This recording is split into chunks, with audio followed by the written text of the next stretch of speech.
Suasana sebelum terbit matahari. Saya akan ceritakan tanda besar kiamat yang pertama. Suasananya begini, tuan-tuan sekalian. Sebelum terbit matahari di sebelah barat, matahari akan menghilangkan dirinya selama 3 hari. Ini juga ada satu hadis yang sahih. Kata Rasulullah, apabila kalian bangun pada pagi itu, macam biasa kita solat subuh masih gelap. Selalunya jam 7 sudah cerah. Tetapi pada hari itu kita akan melihat jam 7, 8 pagi, 9 pagi, suasananya begini. Yang macam tuan-tuan tengok ni. Kita pun tengok, ini sudah jam 9. Jadi kita pun tengok ke langit, oh mungkin nak hujan kot. Masa berlalu, pukul 10, pukul 11 kita tengok masih gelap. Ini bukan hujan ni. Tidak ada awan yang gelap, tidak, ini bukan hujan. Maka ketika itu kita tahu, boleh jadi ini adalah tanda yang disebut oleh Rasulullah. Boleh jadi. Kita pun tunggu lagi. Selepas pukul 1 suasana masih gelap. Tok Bilal datang masjid apa semua, nak azan ke tidak ni? 12.30 sudah masuk waktu tapi masih gelap. Azan. Wahai Bilal yang belajar ilmu hadis tentang kiamat, azan. Seperti biasa. Kita pun solat macam biasa walaupun gelap. Manusia ketika itu sudah pun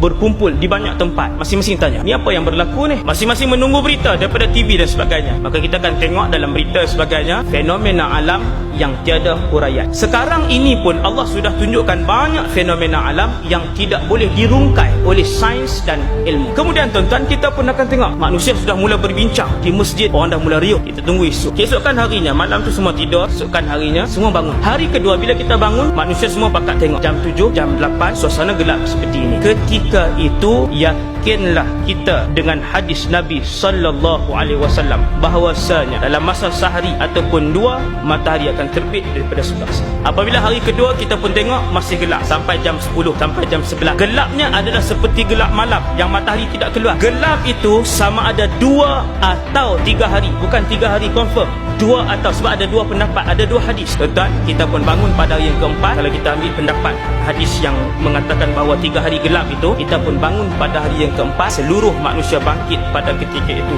dan mendapati inna syamsa qad tala'at minal gharbi. Nabi kata seluruh penduduk bumi ini akan melihat matahari itu terbit daripada sebelah barat.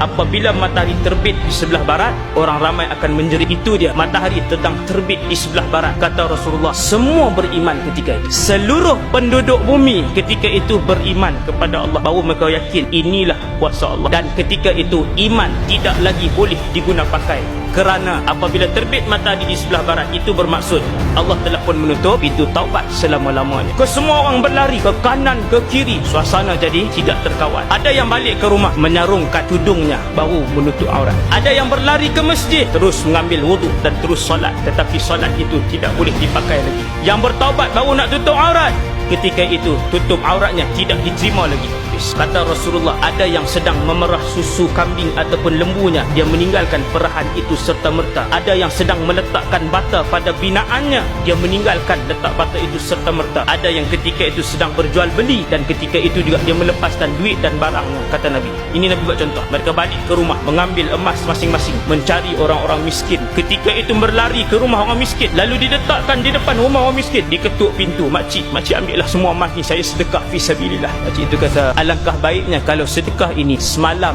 kamu berikan kepada saya, ia masih bermanfaat. Tuan-tuan, beramallah sebelum matahari terbit dari sebelah barat. Beramallah.